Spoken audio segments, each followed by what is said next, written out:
The images are horrible, but also incredibly compelling. We haven't seen footage like this of actual combat delivered this quickly, probably ever. This is a Russian attack helicopter engaging targets in Ukraine. You see that X like that? That means pull up, you're about to hit the ground. This is a Russian helicopter engaging. It looks like a black blob, but that's a Ukrainian tank, we believe, that was just taken out. And then the aftermath of another attack in Mariupol. I mean, look at these buildings. This looks like nuclear winter.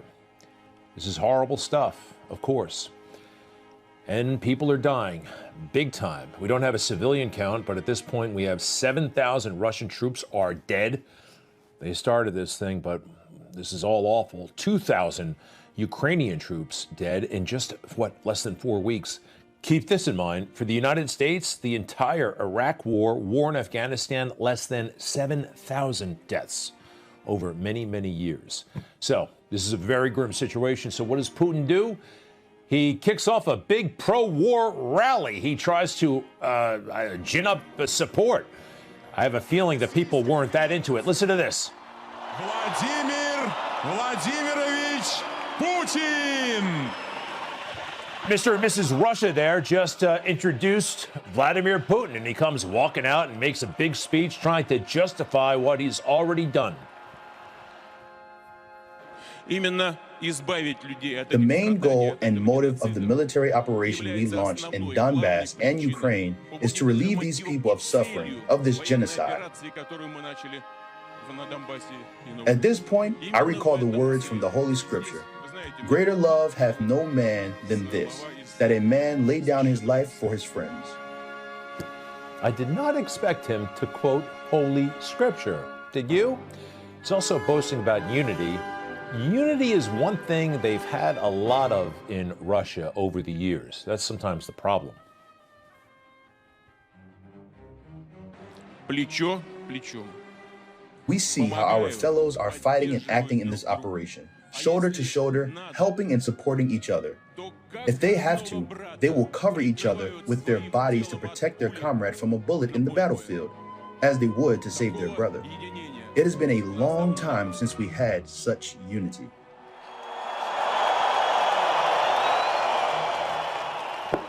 We'll talk about what prompted Putin. Maybe some of the great press the fake news gave him over the years helped lead to this moment. By the way, he just seemed kind of weird in that turtleneck shirt, sweater, and the jacket. And at one point, doing this kind of thing, like trying to start a wave. And oh, by the way, Putin has gotten a little bit stocky, hasn't he? This is a new Putin. Remember when we first met him? He was all like angular and Nordic and all that stuff. Anyway, that's what he looks like now. Hey, where is the United Nations? Where has the United Nations been? I mean, this is kind of what the United Nations is supposed to do, right? Secure the world. Don't they have peacekeeping troops? Nothing, absolutely nothing from them. Zelensky certainly has their number. The war of the past have prompted our predecessors to create institutions that should protect us from war. But they, unfortunately, don't work. We see it, you see it, so we need new ones, new institutions, new alliances, and we offer them. Yeah, he came up with an idea for something called U-24. Within 24 hours, member states respond. Interesting idea, probably will never happen. So the world used to look to the United States. And what does the United States do? With Joe Biden in charge, we hem, we haw, and we look to China. So there was that big phone call with China. I expect leaders to be talking to each other all the time on the phone. I don't know why I needed to hear about this all week long, that Joe was going to call up President Xi today, but that's what they told us.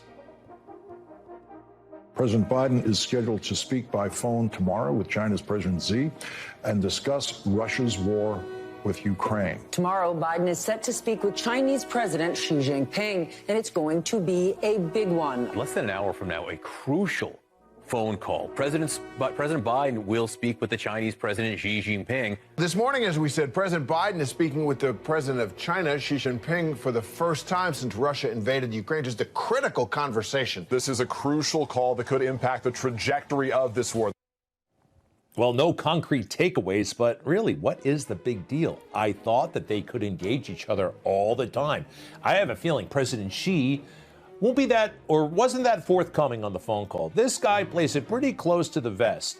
So, a big phone call today. I thought that they were really close, Joe and the president of China, right? I mean, you remember. I've spent more time with Xi Jinping, at least before we got out, than any world leader has. I've traveled 17,000 miles with him, the president of China. I probably spent more time with Xi Jinping, I'm told, than any world leader has, because I had 24, 25 hours of private meetings with him when I was vice president, traveled 17,000 miles with him. I know him pretty well. I've spoken and spent more time with Xi Jinping than any And it other goes world on leader. like this. So if you know him so well, it shouldn't be such a big deal to get him on the phone. You could have been doing that throughout this crisis. I don't think Xi, by the way, was, again, particularly straight with you. Problem is, Joe, everybody sees you're weak. It's regrettable. I wish this wasn't the case. And the Kremlin, as much as we hate what they're doing, they certainly seem to have Joe's number. A statement from the Kremlin today as follows. Given such irritability from Mr. Biden, his fatigue and sometimes forgetfulness, fatigue that leads to aggressive statements, we will not make harsh assessments so as not to cause more aggression. How about that? I mean, gosh, talk about below the belt, but they know what they're talking about. Joe has acted like this, and he's been called out on it by them.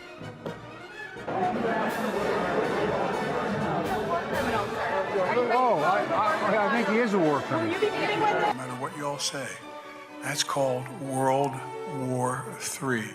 Putin is an aggressor. He is the aggressor. And Putin must pay the price. It'll include 7,000 small arms, machine guns, shotguns, grenade launchers to equip the Ukrainians, including the brave women and men who are defending their cities. I'm sick of this stuff. We are not seeking direct confrontation with Russia. The Russians called it fatigue. That's code for weakness. That's what the world sees right now.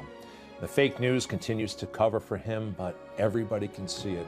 America is not leading in this one, and we believe that Joe is compromised.